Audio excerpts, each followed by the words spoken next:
और चलिए बुलेटिन की शुरुआत बड़ी खबर के साथ करते हैं। पकड़वा विवाह को लेकर पटना हाईकोर्ट का बड़ा फैसला। पकड़वा विवाह शादी नहीं, ये कहना है हाईकोर्ट का। बंदूक की नोक पर मांग भरना शादी नहीं मानी जाएगी। जबरन मांग भरना हिंदू कानून में विवाह नहीं है। हाईकोर्ट की तरफ से अहम फैसला आया है। 10 साल पहले सेना के जवान की शादी की गई थी। 10 साल पहले जवान का पकड़वा विवाह हुआ था और उसी के बाद जवान की तरफ से याचिका दायर की गई। पटना हाईकोर्ट का यह अहम फैसला सामने आया है। बड़ी जानकारी आपको दे रहे हैं। पटना हाईकोर्ट की तरफ से इस पूरे मामले को लेकर यही कहा गया कि जबरन बंदूक की नोक पर अगर आपने किसी की मांग भर दी तो उससे शादी नहीं माना जाएगा। हिंदू कानून में यह विवाह नहीं है। आपको बताएं कि 10 साल पहले सेना के जवान की शादी हुई थी और 10 साल पहले जवान की तरफ से याचिका दायर की गई। उस याचिका पर जब सुनवाई हुई तो पटना हाईकोर्ट ने यह अहम फैसला सुनाया है। खबर मुजफ्फरपुर से, जहां एक स्कूल में अचानक पीपल के पेड़ की डाल टूटकर गिर गई। जिस वक्त यह हादसा हुआ उस वक्त बच्चे वहीं खड़े होकर प्रार्थना कर रहे थे। इसी दौरान डाल गिर गई। हादसे में 6 बच्चे और एक शिक्षिका जख्मी हो गए, जिनका इलाज कराया जा रहा है। घटना मोथा हमल मीनापुर स्कूल की बताई जा रही है।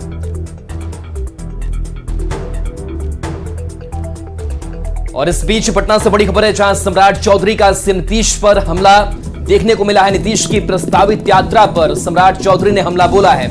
यात्रा से कोई फर्क नहीं पड़ने वाला, ये सम्राट चौधरी ने कहा है। INDIA गठबंधन के लिए पीएम मोदी अशुभ है, ये सम्राट चौधरी का बयान सामने आया है। क्योंकि अशुभ को लेकर के बयान लालू प्रसाद यादव का सामने आया और उस पर तंज कसा है कि INDIA गठबंधन वालों के लिए पीएम मोदी अशुभ है, ये सम्राट चौधरी ने तंज कसा है। तो नीतीश की प्रस्तावित यात्रा पर सवाल भी बीजेपी प्रदेश अध्यक्ष ने खड़ा किया है कि यात्रा से कोई फर्क नहीं पड़ने वाला है। तो पटना से खबर, जहां बीजेपी प्रदेश अध्यक्ष सम्राट चौधरी ने बड़ा हमला नीतीश कुमार पर बोला है।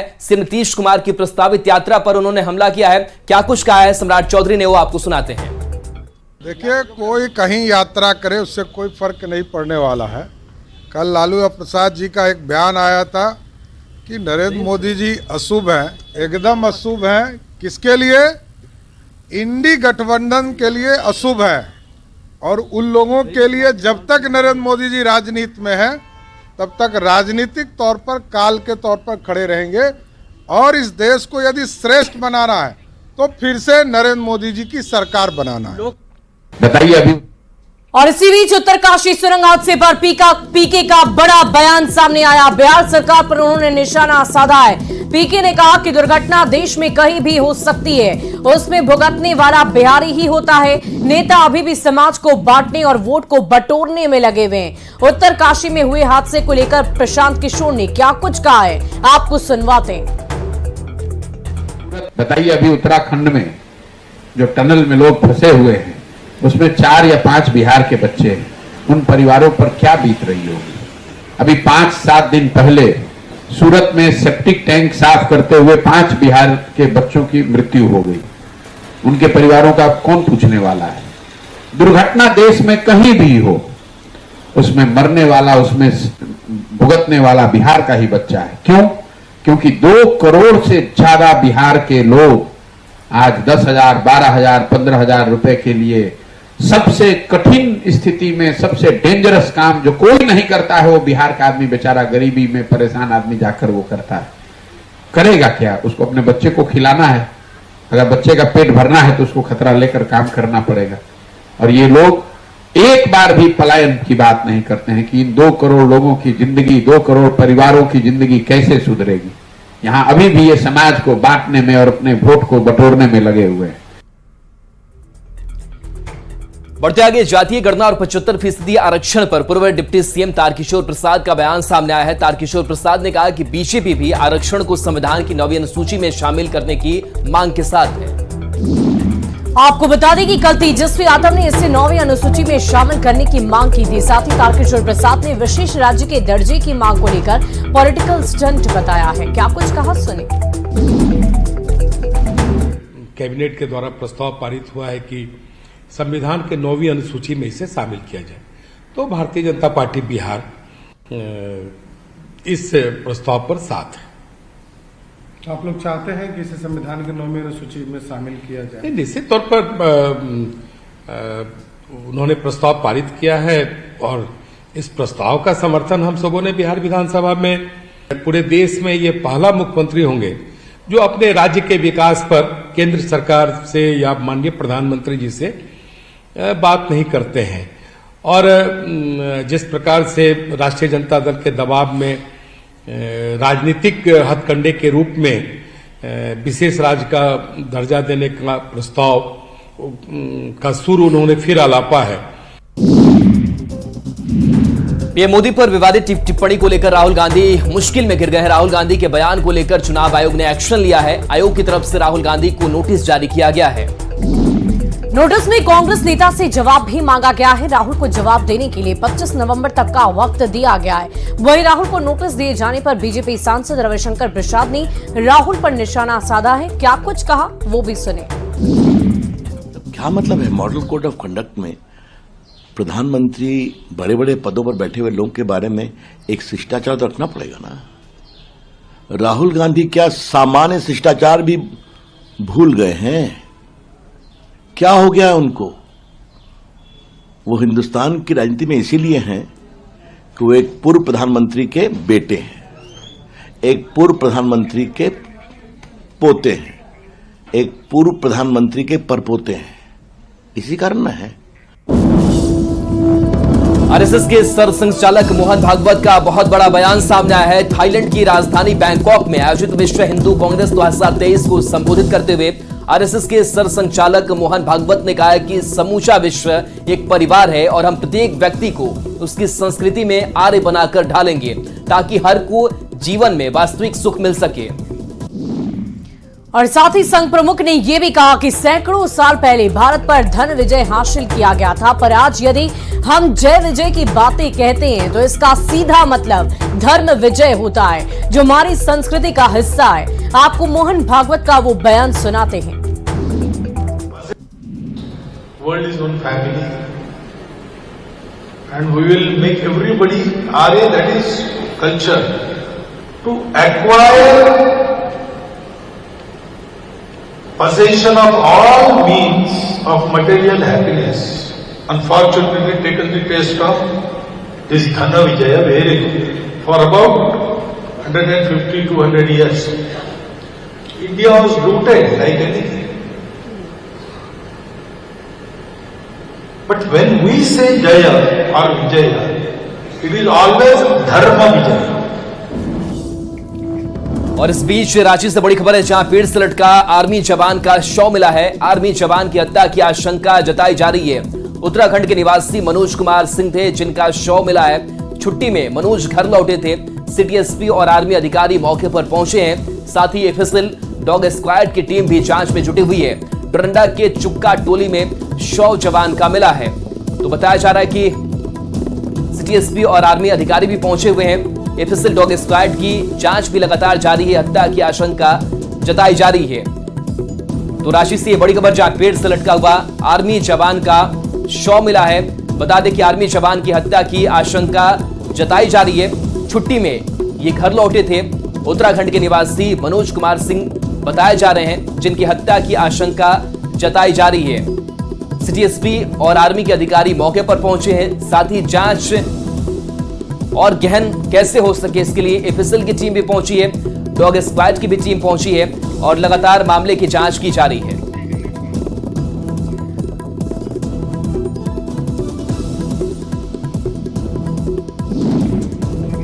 और इस बीच बड़ी खबर गिरिडीह से आपको बताएं, जहां 11,000 वोल्ट के तार की चपेट में आने से एक हाथी की दर्दनाक मौत हो गई। गांडे प्रखंड के नीमाटाड़ की ये पूरी घटना बताई जा रही है। बड़ी खबर आपको बता रहे हैं, जहां इस इलाके में पिछले 3 दिनों से करीब 42 हाथियों का झुंड घूम रहा है और इसी दौरान नीमाटाड़ के पास नीचे झूलते 11,000 वोल्ट के तार की चपेट में एक हाथी के आने से उसकी मौत हो गई। तो नीमाटाड़ में घूम रहे हैं 42 हाथी। गिरिडीह से ये बड़ी जानकारी आपको दे रहे हैं। 11,000 वोल्ट के करंट से मौत हो गई है। बड़ी खबर आपको बताएं, चपेट में आने से हाथी की दर्दनाक मौत हुई। नीचे झूलते हुए 11,000 वोल्ट के तार की चपेट में एक हाथी के आ जाने से उसकी दर्दनाक मौत हो गई है। इसी दौरान नीमाटार के पास नीचे झूलते 11,000 वोल्ट के तार की चपेट में हाथी आया और उसकी दर्दनाक मौत हुई।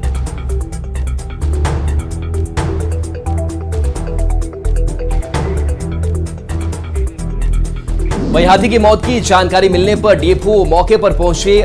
पोस्टमार्टम के लिए डॉक्टर की टीम को बुलाया गया। लोग बिजली विभाग की लापरवाही से नाराज भी दिख रहे हैं और परंपरा के मुताबिक हाथी को अंतिम विदाई देते हुए जमीन में दफन कर दिया गया। इससे पहले पूर्वी सिंहभूम में भी करंट लगने से 5 हाथी की मौत हो गई थी, जिसके बाद हड़कंप मचा था। और चलिए अब बात करते हैं बिहार के जहरीली शराब कांड की। बिहार में जहरीली शराब कांड के मामले में एक बार फिर से इजाफा होता ही जा रहा है। कभी सीतामढ़ी, कभी गोपालगंज, तो कभी सारण, और एक बार फिर जहरीली शराब से मौत के मामले में बढ़ोतरी सामने आ रही है। प्रशासन पर जहरीली शराब कांड पर लीपापोती के आरोप लग रहे हैं। सीतामढ़ी में 5 लोगों की संदिग्ध परिस्थिति में जान चली गई। बाजपट्टी में छठ के दौरान मौत के बाद मातमी सन्नाटा पसर गया। कई परिवारों पर मुसीबतों का पहाड़ टूट पड़ा है। सीतामढ़ी के बाद गोपालगंज में जहरीली शराब का कहर देखने को मिला। हालांकि प्रशासन कुछ और ही दावा कर रहा है। गोपालगंज में 5 लोग की संदिग्ध स्थिति में मौत के बाद सन्नाटा पसरा हुआ है। परिजनों का दावा है कि मौत जहरीली शराब पीने की वजह से हुई, लेकिन प्रशासन बीमारी का हवाला दे रहा है। तो सारण में जहरीली शराब पीने से 2 लोग बीमार हैं। दोनों को पीएमसीएच में भर्ती कराया गया है। गोपालगंज के बैकुंठपुर में जहरीली शराब से 6 लोगों की मौत का नया मामला मोड़ लेता हुआ नजर आ रहा है। बीजेपी नेता मिथिलेश तिवारी ने प्रशासन पर बहुत बड़ा आरोप लगाया। शराबबंदी को लेकर सरकार का चेहरा बचाने के लिए जहरीली शराब से मौत को फूड पॉइजनिंग से मौत बताया। तिवारी का यह दावा है कि ये पुर्जा पुलिस ने परिजनों को सौंपा था। मिथिलेश तिवारी ने बैकुंठपुर सीएचसी के डॉक्टर के 2 पुर्जे को सार्वजनिक कर दिया है, जिसके आधार पर उन्होंने ये आरोप लगाया। तिवारी का आरोप है कि शराब पीने से तबीयत बिगड़ने के बाद जब बैकुंठपुर सीएचसी में इलाज के लिए लोगों को लाया गया तो डॉक्टर ने पहले अल्कोहल पॉइजनिंग का केस लिखा था और रेफर किया था, लेकिन बाद में उसी सीएचसी में दूसरा पुर्जा भी जारी हुआ जिसमें अल्कोहल पॉइजनिंग को फूड पॉइजनिंग में बदल दिया गया। अब सवाल है कि एक ही तारीख, एक ही समय में एक ही मरीज के नाम से 2 पुर्जे कैसे बन गए। और इसी आधार पर मिथिलेश तिवारी ने आरोप लगाया कि प्रशासन और सरकार का चेहरा बचाने की कोशिश हुई। मिथिलेश तिवारी का बयान सुनाते प्रारंभिक दिनों से 18 तारीख से परिजन और मैं हम लोग चीख के कह रहे हैं कि ये जहरीली शराब का मामला है, और उसी दिन से जिला प्रशासन चीख के कह रहा है कि नहीं ये फूड पॉइजनिंग का मामला है। कल आपको मैंने पर्ची दिखाई थी, और आज एक नया मोड़ आया है कि जो सेकंड पर्ची है, जो फूड पॉइजनिंग वाली पर्ची है, वो बैकुंठपुर के पुलिस के ही एक सिपाही या अधिकारी जो होंगे, मैं नहीं जानता उनको, उन्होंने अपने व्हाट्सएप से परिजन के बेटे को उपलब्ध कराई है, और परिजन के परिवार के लोगों ने मुझे ये व्हाट्सएप पर भेजा है।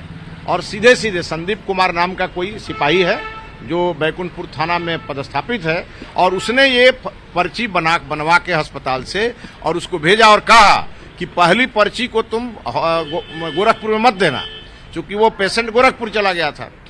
तो पहली पर्ची को कहा कि उसको डिलीट कर दो व्हाट्सएप पर जो है, और दूसरी पर्ची जो मैं भेज रहा हूँ, ये जो पर्चियों का खेल है।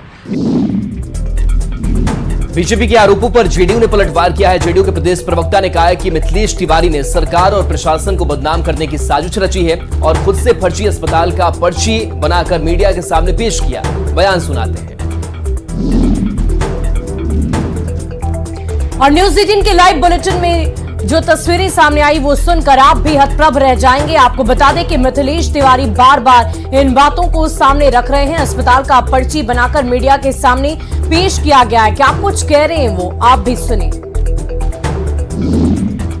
भाजपा के पूर्व विधायक श्री मिथिलेश तिवारी जी ने सुरेश राम जी का जो दो ट्रीटमेंट स्लिप मीडिया के समक्ष प्रस्तुत किया गया है, मैं मानता हूं भाजपा के पूर्व विधायक ने ट्रीटमेंट स्लिप में खुद फर्जीवाड़ा उन्होंने करने का काम किया है। जो मीडिया के सामने जो साक्ष्य प्रस्तुत किए गए वह डुप्लीकेट है, फैब्रिकेट है, वह बनावटी है, उसमें हस्ताक्षर में भी अंतर है। न्यूज 18 के लाइव बुलेटिन में जब सच्चाई जानने के लिए जिले के सिविल सर्जन डॉक्टर वीरेंद्र प्रसाद से फोन पर बात की गई तो उन्होंने पहले गोलमोल जवाब दिया, फिर टीम भेजकर जांच करने की बात कही। सुनिए सिविल सर्जन ने फोन पर क्या कुछ कहा। कह रहे हैं, दूसरा समय को लेकर आप कह रहे हैं, तो ये पुर्जी क्या छपती है, क्या बाहर भी छपती है अस्पताल के? नहीं, कोई मिला होगा हॉस्पिटल से, कैसे लिखवा सकता है। ये आसान है क्या कि हॉस्पिटल से कोई भी पुर्जी लेकर के लिखवा लेगा, कुछ भी लिखवा लेगा? मिला होगा हॉस्पिटल से, अब इंक्वायरी की बात है, इंक्वायरी किया जाएगा तभी पता चलेगा इसके। और आपको बता दें कि 2 दिन पहले मृतक के परिजन भी सामने आए थे और बैकुंठपुर थाने में एफआईआर दर्ज कराने के बाद खुलकर इस बात को स्वीकार किया था कि जहरीली शराब पीने से एक व्यक्ति टिंकू राम की तबीयत बिगड़ गई थी और बाद में उसकी मौत हो गई थी। परिजनों ने एफआईआर में भी इलाके के शराब माफिया कृष्णा राय पर जहरीली शराब पिलाने का आरोप लगाया। परिजनों का आरोप है कि मौत के बाद कृष्णा राय ने चौकीदार के साथ मिलकर परिजनों को केस करने पर अंजाम भुगतने की धमकी तक दी थी। गोपालगंज में 5 लोगों की संदिग्ध परिस्थिति में मौत पर गोपालगंज के सांसद आरूप कुमार सुमन ने अपनी सफाई दी है। सांसद ने बीजेपी के आरोपों को गलत बताया। सांसद ने आरोप लगाया कि बीजेपी बिहार सरकार को बदनाम करने में लगी है। वहीं जेडीयू के जिलाध्यक्ष आदित्य शंकर शाही ने बीजेपी पर गंभीर आरोप लगाया है। जेडीयू जिलाध्यक्ष ने कहा कि गोपालगंज सदर की बीजेपी विधायक कुसुम देवी के देवर खुद शराब की तस्करी के आरोप में जेल में बंद हैं। उन्होंने कहा कि शराब बेचने का काम बीजेपी करती है। बयान सुनाते हैं।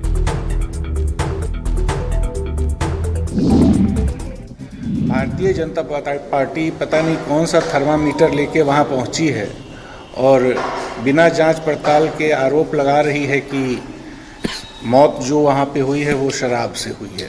पिछले विगत दिनों जो मंडल वहां पे गया हुआ था उसमें माननीय गोपालगंज विधायिका भी थी और अभी कुछ दिन पहले उनके देवर बंटी बबली शराब के साथ पकड़े गए थे और जेल में अभी हैं। तो बेचने का काम शराब तो भाजपा के ही लोग करते हैं। और अगली खबर राजगीर से आपको बताएंगे, जहां पुलिस अकादमी राजगीर में आज दीक्षांत परेड समारोह हुआ। इसमें 65वीं बैच के कुल 57 ट्रेनी डीएसपी ने पासिंग परेड में हिस्सा लिया। 22 महिला पुलिस उपाधीक्षक भी इस पासिंग परेड समारोह में शामिल हुए। इस पासिंग परेड समारोह के पहले सभी को घुड़सवारी, आईपीसी एक्ट, तैराकी समेत अन्य सभी तरह की प्रशिक्षण दिया गया। पासिंग परेड समारोह में बिहार के डीजीपी आरएस भट्टी भी शामिल हुए। अगली खबर दानापुर से है, जहां अग्निवीर जीडी की भर्ती आज से शुरू कर दी गई है। पहले दिन बक्सर और वैशाली के लगभग 850 अभ्यर्थियों ने भर्ती की प्रक्रिया में शामिल हुए, जिसमें 1.6 किलोमीटर की दौड़ में बिहार और झारखंड के युवाओं ने जुगुश और दमखम के साथ हिस्सा लिया। तस्वीरों में आप देख सकते हैं किस तरह से अग्निवीर योजना के तहत सेना में शामिल होने के लिए वह दौड़ लगा रहे हैं। मौके का जायजा लिया हमारे संवाददाता ने भी। दानापुर के सेना भर्ती कार्यालय में और आप देख सकते हैं इस मुख्यालय में जो दौड़ हो रही है सेना के जीडी के लिए जो है हो रहा है। और बक्सर और वैशाली के ये अभ्यर्थी हैं जिन्होंने जो है दौड़ लगाई है। ये दौड़ जो है लगभग 1.6 किलोमीटर की ये दौड़ है और लगभग इनकी जो है प्रक्रियाएं पूरी होने के बाद जो है आगे की प्रक्रिया में शामिल होंगे। ये जीडी अग्निवीर के हैं और ये अग्निवीर में शामिल होने के लिए दौड़ लगा रहे हैं। काफ़ी संख्या में जो है छात्र जो अभ्यर्थी हैं वो पहुंचे हैं। लगभग जो है आज बात कर ली जाए तो 850 से लेकर के 900 के आसपास जो है जो अभ्यर्थी हैं इसमें शामिल हो रहे हैं और इनके जो प्रक्रियाएं हैं उसके लिए जो है पूरी तरह से जो है आर्मी जो प्रक्रियाएं हैं किसी तरह की चूक ना हो उसके लिए लगी हुई है। किसी तरह का जो है कोई जो है बंदा यहाँ पर